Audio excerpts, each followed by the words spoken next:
Hello, everybody. Hi. Welcome to Naptime Nuggets number 39. So I'm really excited to bring you the media number 2 today.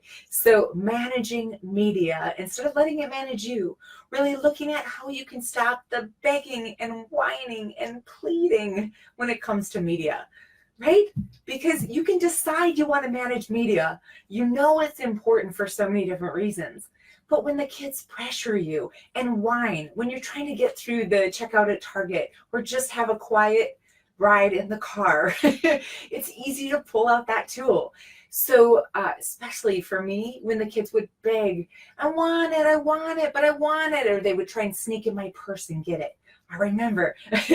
So how can we help them? I'm going to give you some strategies I've been sharing in my recent toddler webinar, but you can use this at any age. There's 6 tools that you can apply to managing media, but you can also apply it to other challenges you're facing. So here I am, I'm upstairs, I'm doing the dishes, and my 6-year-old runs up the stairs as fast as she can, and she says, Mom, I need to eat some fruit and vegetables. What? What are you talking about? Well, she'd gotten this video, Bella Ballerina, and in the video, this small, young adolescent with glittery makeup all over tells her how important it is to eat her vegetables. Media. It has such a big influence. It can make your kids want to eat their vegetables. It can teach them how to learn to calm themselves and self-regulate. Daniel the Tiger and other great resources. It can really support the development of skills. So not all media is bad. However, it can also teach you things teach your kids things that you don't want them to learn. So we talked about this last week. We're not covering that today. You've already decided you want to manage media. You've set the rules. You've looked up what are the great shows. You're ready to go. Okay? But your kids are not cooperating. They're crying and whining. They want it. So what can you do? Okay, let me ask you a question. When a child is sitting in the Target cart and you're driving through Target and they're just looking at their iPad like this, are they developing self-regulation skills? Are they learning to behave well? It's a trick question because if you watched last week, you know it depends on what shows they're watching. So I'm going to link to the blog. But I'm going to give you also a link to sign up to be on my list so that when I put the blog out, you'll get a notice about that and any other trainings I have coming up so that you can be in the know. Okay, so here's your tips to actually, though, you in the moment help kids learn to manage media and behave well. Here's how to set limits with them. Are you ready? 6 tools coming your way. Number 1, redirect and distract. Now, you guys know about this tool, right? You redirect a child to something else that they're interested or excited about. The problem is media really stimulates kids. So it gets the brain focused in, and it's really hard for them to want to put it down. You may have experienced this too. You may have even found yourself looking at a phone when you didn't think you should be or wished you wouldn't, or felt guilt around how much you're looking at your phone. So it's very big draw. So how do you get kids to distract and redirect from it? Well, there's a couple things. You make it exciting and fun to do something else. Get outside, play kickball, go on an adventure in the woods, finding all the different kinds of leaves that you can find. Or what I figured out with the second kid is take bins. Put toys in bins and put them away in the closet. And then when you're having that struggle at home, when you're just trying to get the meal on the table or something, if they're getting in your way and you just think, oh, I want to turn on the TV. Instead, pull out that exciting bin that has toys in it they haven't seen for a while. It'll be like it's a holiday. And they'll be super excited to play with those toys again. So redirect them to something that seems novel and interesting, something that's been put away that maybe they don't get to see all the time. Okay, you can also have like a little bin in the car that has neat things in it that they can explore while you're driving. So if you have that plan ahead of time, you can redirect and distract them with something more interesting and novel in that moment. Okay, so number 1, you can apply that to any of them, redirect and distract. Number 2, remove the item or the child. That's another strategy you can use. If a child goes to hit another child, you can pick them up and move them to another area. If kids are fighting over a toy, you can take the toy away. With media, you got to get it out. You got to get it away. Turn it off in the background. Do not have it in your main areas like your kitchen and the places that you gather. Certainly never have it in their bedroom. If it's in their bedroom, TV watching goes up, it's harder for them to regulate it. It's harder for us to regulate it if it's in our bedroom.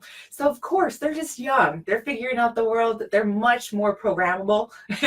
So we don't want to have the TV and media programming them. We want to be the biggest influencer. So get it out of their rooms, put it away in a different room, and set limits on it yourself. Okay, so remove the item. Just get it out. Okay, the third one. People loved this strategy in last night's webinar. It was the one that the majority of the 20-some people who attended, the majority of them were going to take this back and do it. It's called provide a countdown. Now, let me tell you the secret to provide a countdown. Some people use it punitively, and the experts do not recommend that you do this. So punitively would be like, I'm going to count down 3, 2, you better have done it, 1. You're in trouble, little lady, right? That's you're starting a war there. You're really getting them to fight you. So we don't want to do that. What we want to do is a positive countdown. So you just make it seem like, oh, it's going to be just really great. So you go, like, let's say you're at the park and they're on the slide, and you know kids have trouble leaving the park. So you do a positive countdown. So you go, we're going to go down the slide 3 more times. Here we go. Here's number 3. Whee! You're going down the slide. Okay, 2 more times. And then 1 more time. And then the last time, here we go. Yay! All right, let's go to the car.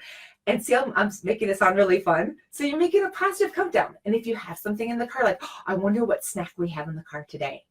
Or I wonder what I put in the play bin in the car today.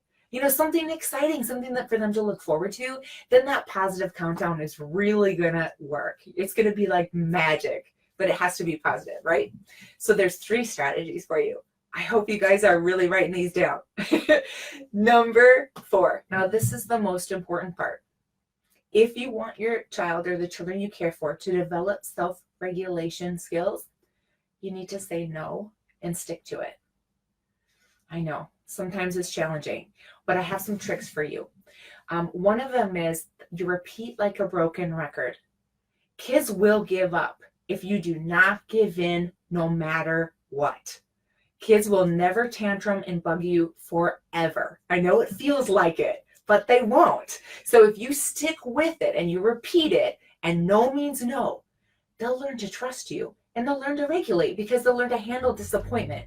Yes, I really wanted that phone, but she said no, and she meant it. She didn't give in no matter how much I whined. He didn't give it to me. She didn't give it to me. So then I learned I can trust you. I can believe in you. And I might have that extinction burst where but I want it. And I totally fall apart. But if you don't give in, I'll learn to self-regulate. I will learn to handle disappointment and calm myself down and be okay, even though I don't get everything. And isn't that an important life skill? So one of the tricks with young kids is that you repeat it calmly, confidently, and do not waver. So you won't go, no, I'm sending the message, I might not mean it. You say, no, I'm sorry, no. The answer is no. It's a definite no, and it's not changing. you can just keep repeating that. But if you're doing the redirect, you can say something like, let's go play with the bin. Oh, let's go see what's in our bin today, and get excited about that. And you can say, we're walking our feet over to the bin. Come on, let's look at what's in the bin. And you just keep your energy focused on something else, but you don't give up. And then kids will learn to self-regulate. Exciting, right? And you can use, again, that with any strategy, but you have to be willing to go through the extinction burst. Do you guys remember what that is? That's when the child gets more and more and more upset until they're finally, they're totally falling apart. They intensify their behavior. They work as hard as they can to get it, and then they give up. So a lot of us give in at that really high intensity, and they just learn to get that intense to get what they want. So the trick is to be able to wait through that extinction burst. The next one, as they get older, even 3 and older, teach them why. Why is it we're regulating media? Why is it we don't want them to be on the computer all the time or on the iPad all the time? So one thing I noticed with my youngest daughter is the more that she was on her iPad, the more crabby she became. She wasn't as cooperative. She started fighting, helping clean up, and she was just generally crabby. So I taught her, like, wow, the more that you're on that, the crabbier you get. It really seems to make you just not want to hang out with your family, not want to do fun things. And if she couldn't regulate it, which is very hard for young kids to regulate their own media, then I would need to take it away, and we would need to put it away for a while. And sure enough, within a few days, she was better. She started to behave better, be calmer. Oh, we just had a much more cooperative, fun time together when we just put the media away. But I had to teach her why. It wasn't because I'm just being mean. It's because we need to work on school, we need to work on our house stuff, and we get to do fun things instead of just sitting all by ourselves looking at media. So that leads me to the last one, which is very powerful, the most powerful. Model it. If you're always looking at the phone, if you're always wanting to just check your Facebook quick, those eyes are always watching you.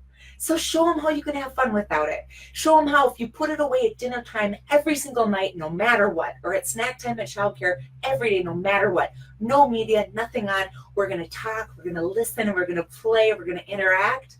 They'll get used to it and they won't even expect it. They'll even expect you to connect and talk and have fun around mealtime. So you set the stage. Remember from last week, you the boss. So I hope you had fun today, and I hope you learned some things that are going to help you with managing media. I'm going to put this list along with some great quick resources that you can share with families or other people in your family who also love the children and who you want to all be on the same page. Because we know that when we work together to set these positive patterns, we set patterns for life. So what you do with kids when they're young is what they will repeat when they get older. So what you do really, really matters. If you would like to find out when I'm doing seminars or conferences or when I have my new blog posts up, go ahead and subscribe. I just put the link in the comments. If you subscribe, I only send out emails maybe like once a month, but you will stay in the know and you will get the latest resources when I have those ready to send out. Managing media can be tough, but when we set the boundaries, when we show kids through our own behavior how we feel about media and how we're supposed to treat media, when we teach them to be questioning about the things that they see, and really when we use media that teaches them the skills that they need to learn, they learn those skills and they do better. You set the stage. You manage media. You set limits and stick to them no matter what. You show them how to have exciting, fun adventures without it, and they'll follow along, and you will set the patterns for life. Thank you so much, everybody. I look forward to hearing more of your comments. Over and out.